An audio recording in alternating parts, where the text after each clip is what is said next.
Hello everyone, welcome back to this channel. In this video, I'm going to show you how to back up data to a Google Drive. Now let's get started.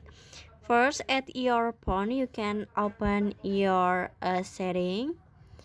This one you can open. And after this, in here you can swipe down until you can see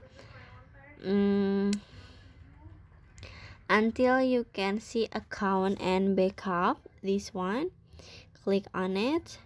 And after this, in here you can click on this one, backup data to a Google Drive, and then click on it.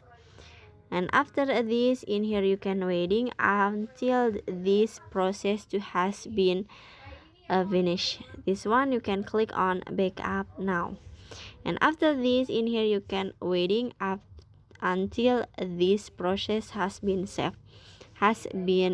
finished. So that's how to back up data to your phone to a Google Drive. I hope you found this video to be helpful. If you enjoyed the content, please consider like, comment, and subscribe down below. Bye bye.